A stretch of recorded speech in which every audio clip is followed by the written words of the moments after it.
طویل عرصے سے کوئی پیغمبر نہیں آیا، ڈرانے والا نہیں آیا، لیکن اس کا مطلب یہ نہیں کہ وہ درمیان میں جو پیغمبر آتے رہے وہ ان کے پاس خبریں نہیں پہنچی ان کی، کیونکہ اس جگہ پہ طویل عرصے سے اسماعیل علیہ السلام کے بعد کوئی پیغمبر نہیں آیا، لہذا یہ بات ارشاد فرمائی کہ جن لوگوں کے پاس طویل عرصے سے کوئی پیغمبر نہیں آیا ان کو ڈراؤ۔ من قبل کا تو اس سے پہلے، لعلہم یتذکرون، شاید کہ وہ نصیحت حاصل کریں۔ آگے اللہ فرماتے ہیں ولولا ان تصیبہم مصیبۃ، ولو اور اگر، لا نہ یعنی کہیں ایسا نہ ہو، ان تصیبہم ان یہ کہ تصیبہم ان پہ آئے مصیبت مصیبت، اصابہ کا معنی ہوتا ہے وہ پہنچا اس کو، تصیبہ پہنچے، ہم ان کو، مصیبت کوئی مصیبت، ایسے نہ ہو کہ ان کو کوئی مصیبت پہنچے، بما بسبب اس چیز کے جو قدمت، کون سا فعل قدمت؟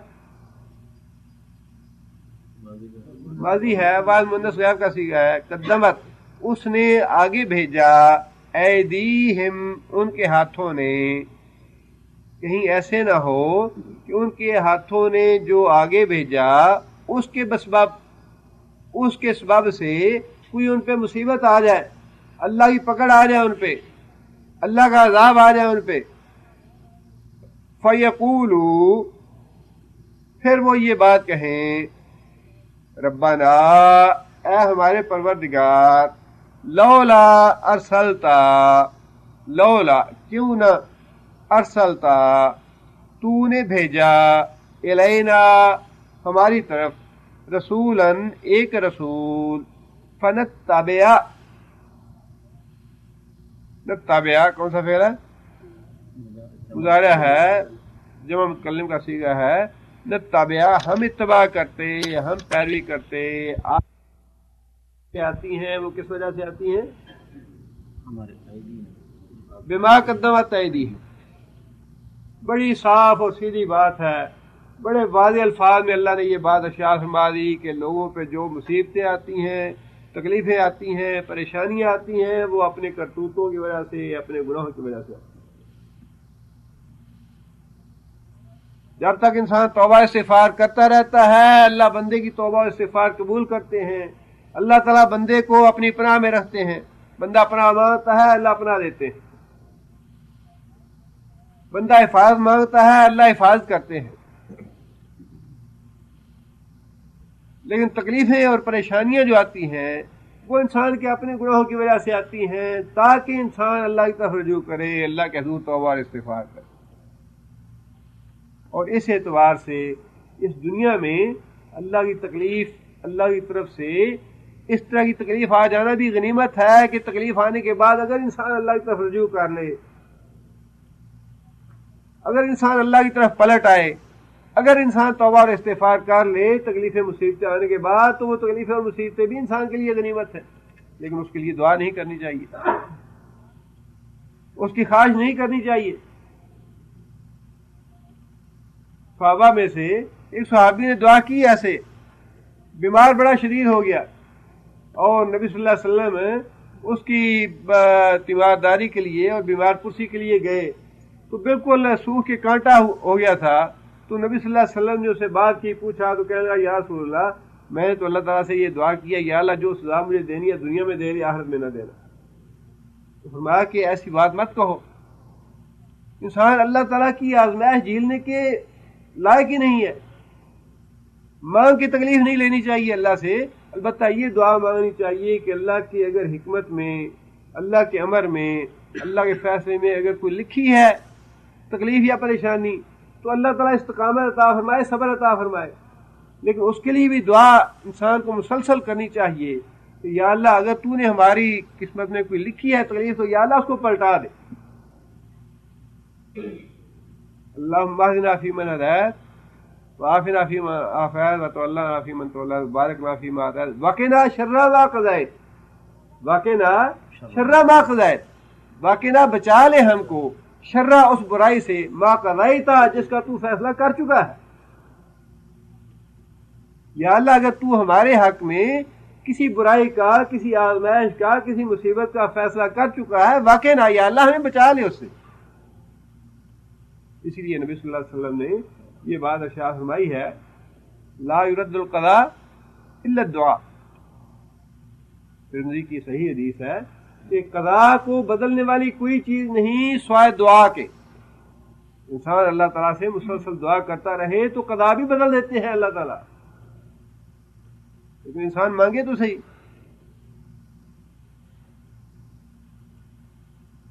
ایک دوسری صورت بھی ہے تکلیفوں اور مصیبتوں اور پریشانیوں کی، اور وہ ہے انسان کی کبھی اگر اللہ آزمائش کرنا چاہیں اور وہ اللہ کے جو بڑے مقرب بندے ہیں ان کے لیے ہے، جن کے اللہ تعالیٰ درجات بلند کرنا چاہتے ہیں،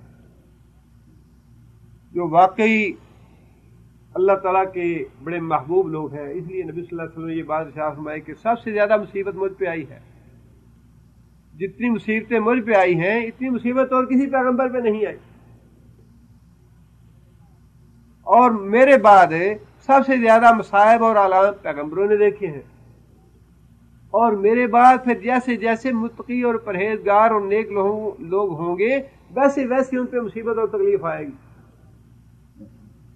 اس کا مطلب یہ ہے کہ وہ جو بات ہے وہ تو جو اللہ تعالیٰ کے بڑے مقرب اور بڑے اللہ کے محبوب اور پسندیدہ اور جن کے اللہ تعالیٰ بڑے درجے بلند کرنا چاہتے ہیں ان کے لیے تو ہے وہ، اور ہم جیسے گناہگار ہمیں اس غلط فہمی میں مبتلا نہیں ہونا چاہیے کہ ہمیں اللہ آزما کے ہمارے درجے بلند کر رہا ہے۔ ہمیں تو یہی سمجھنا چاہیے کہ ہماری گناہوں کی یہ سزا ہے،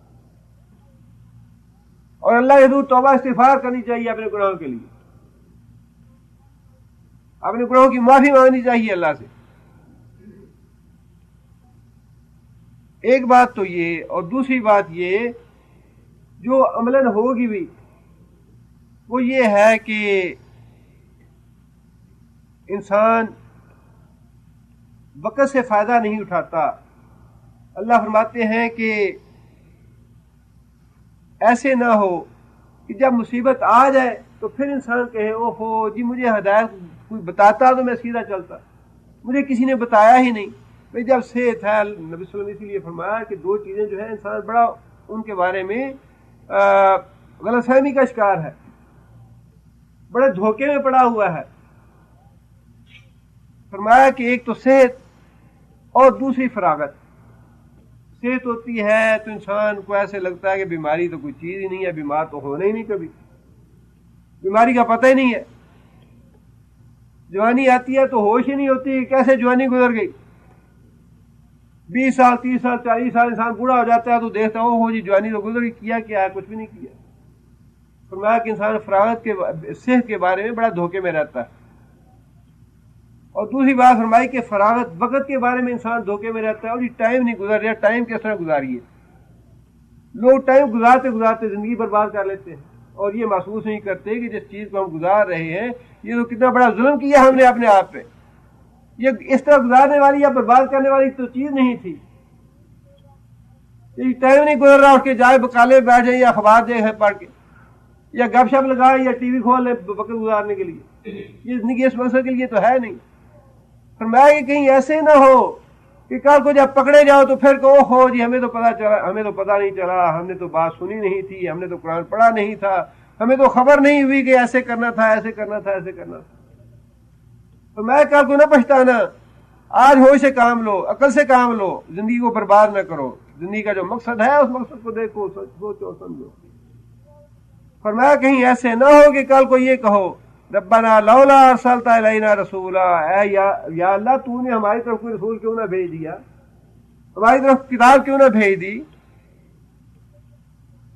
کوئی مبلغ یا کوئی مولوی کیوں نہ بھیج دیا، ہمیں کوئی آگے بتاتا مسئلہ یا ہمیں سیدھی راہ بتاتا تو ہم یہ گناہ کی زندگی چھوڑ دیتے۔ تو فرمایا کل کو نہ پچھتانا، یہ حساب تو ہونا ہی ہونا ہے، وہ وقت تو آنا ہی آنا ہے۔ وَنَكُونَ مِنَ الْمُؤْمِنِينَ،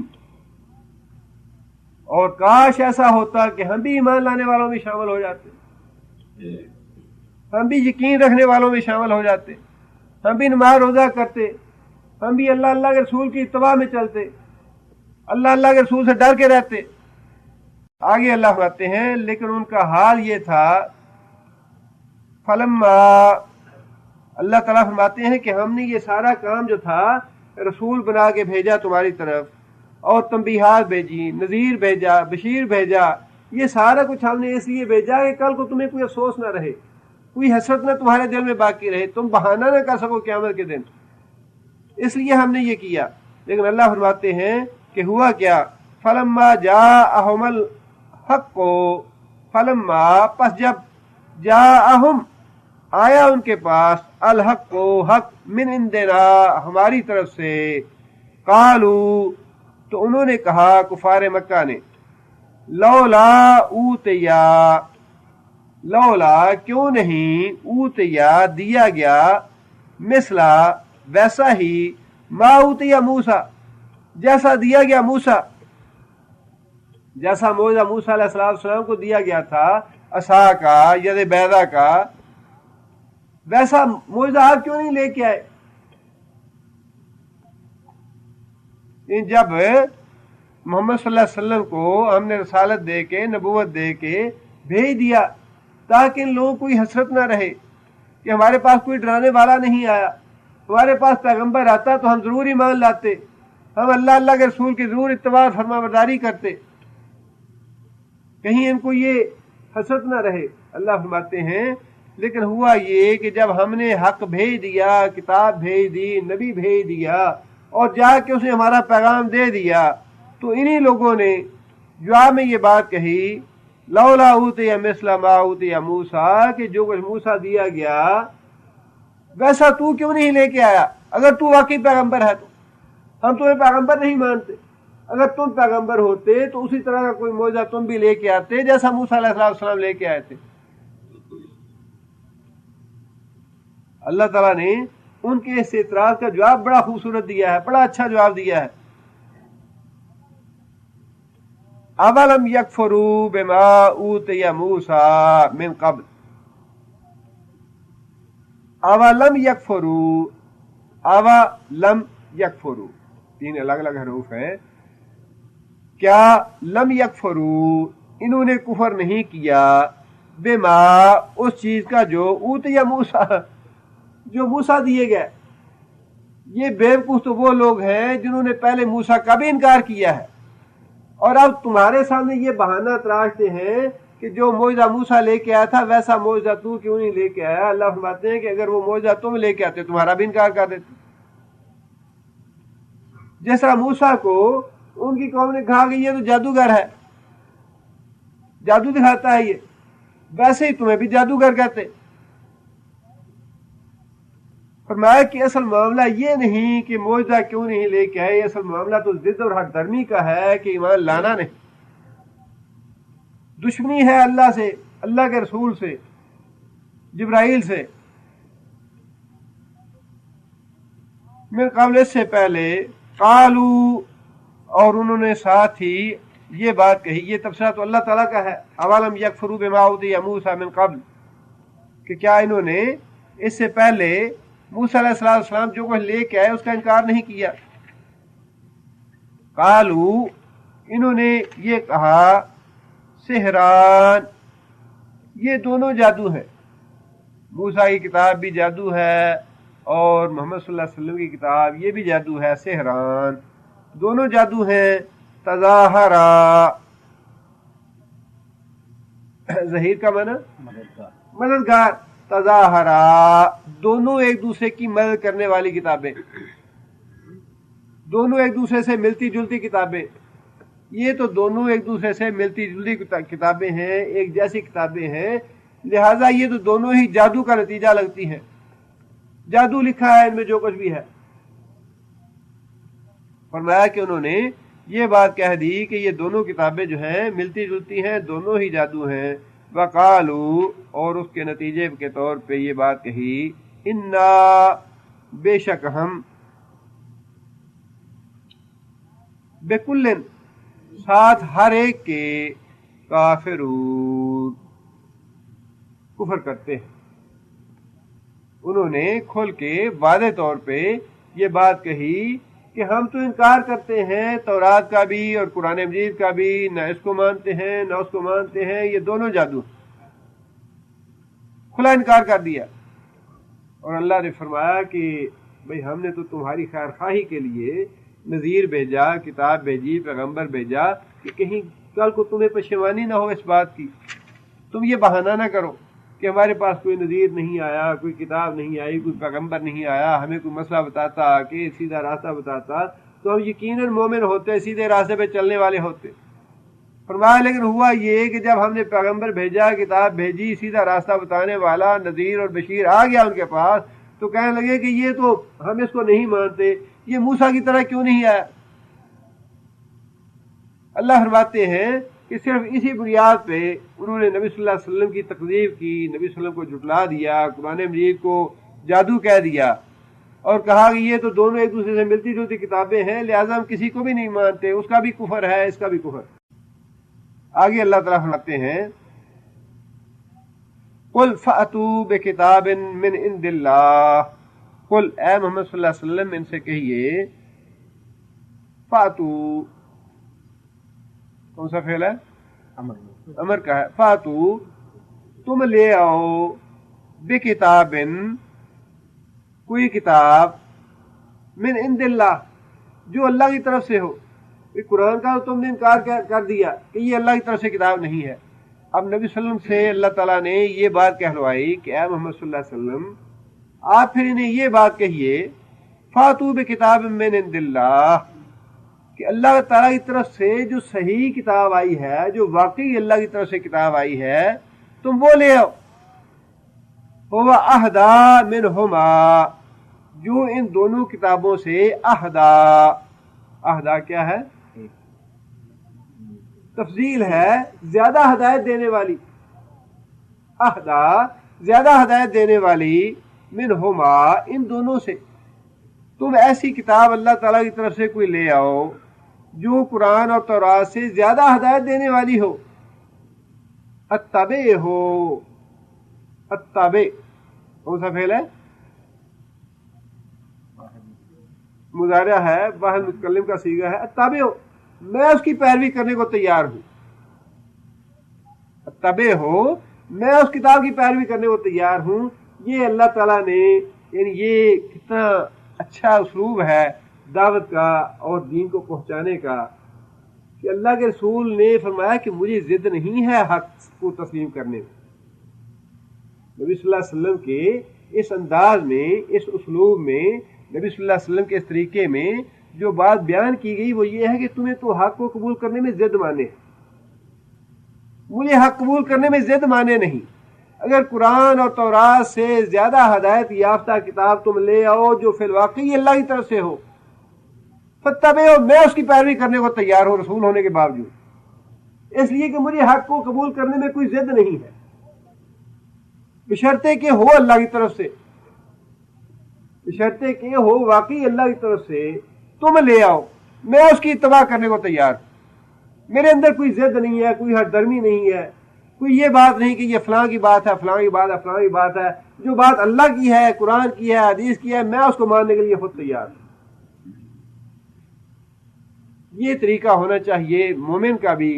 یہ تعلیم دی اللہ کے رسول نے ہمیں کہ جب حق بات سامنے آ جائے، ثابت ہو جائے کہ یہ مسئلہ قرآن کا ہے، یہ حدیث ہے، تو پھر ضد مانے نہیں ہونی چاہیے جی میرا مسلک یہ ہے، میرا امام یہ ہے، میری فقہ یہ ہے، میرا فلاں یہ ہے، میرا فلاں یہ ہے، پھر ضد مانے نہیں ہونی چاہیے۔ فرمایا کہ تم لے آؤ، میں اس کو ماننے کو تیار ہوں، میں اس کی پیروی کروں گا۔ تم جو مان نہیں رہے، تم جو حجتیں پیش کر رہے ہو، جو بہانے پیش کر رہے ہو، اصل بات تو تمہاری ضد اور ہٹ درمی ہے جس وجہ سے تم مان نہیں رہے۔ حالانکہ جب حق سامنے آ جائے تو پھر اس کو ماننے میں کسی قسم کا کوئی عمل مانے نہیں ہونا چاہیے۔ جب پتہ چل جائے کہ یہ بات واقعی قرآن مجید کی ہے، اللہ کی بات ہے، تو پھر دے دو کس بات کی، یا تو پھر سیدھی طرح کافروں کی طرح کہہ دو کہ ہم کافر ہوں، کافر ہم مانتے نہیں، معاملہ ختم ہو گیا۔ لیکن جب اس بات پہ انسان اقرار کرے کہ ہم مسلمان ہیں، ہم ایمان لائے ہیں، اللہ کو مانتے ہیں، اللہ کے رسول کا کلمہ پڑھا ہے، تو پھر طرز عمل یہی ہونا چاہیے کہ کہ جب اللہ اور اللہ کے رسول کی بات سامنے آ جائے تو پھر انسان اس کو فوراً تسلیم کر لے، اپنا سر خم کر دے اس کے، جس طرح اللہ کے رسول نے کر کے دکھا دیا کہ اللہ کی طرف سے آئی ہوئی کتاب زیادہ ہدایت یافتہ، تم لے کے آ جاؤ، میں اس کو ماننے کو تیار ہوں۔ کفار کہتے تھے اللہ کی اولاد ہے، بڑا سمجھایا انہیں، قل هو اللہ احد اللہ الصمد لم یلد ولم یولد ولم یکن لہ کفوا احد۔ اللہ کی نہ بیوی ہے، نہ بچے ہیں، نہ اولاد ہے، یہ فرشتے اللہ کی بیٹیاں نہیں ہیں، کوئی اللہ کا بیٹا نہیں ہے، عزیر یا عیسیٰ علیہ السلام اللہ کے بیٹے نہیں ہیں، نہیں مان کے دیا قوم نے۔ بالآخر اللہ تعالیٰ نے نبی صلی اللہ علیہ وسلم کی زبان مبارک سے یہ بات کہلوا دی، قل ان کان للرحمن ولد فانا اول العابدین۔ اگر رحمان کی اولاد ثابت کر دو تم کہ واقعی رحمان کی اولاد ہے، انا اول العابدین، میں اس معاملے میں سب سے پہلے اللہ کے حکم کے آگے جھک جاؤں گا، اس کو تسلیم کروں گا کہ واقعی اللہ کی اولاد ہے۔ لیکن تم ثابت تو کر دو کہ واقعی اللہ کی اولاد ہے کوئی۔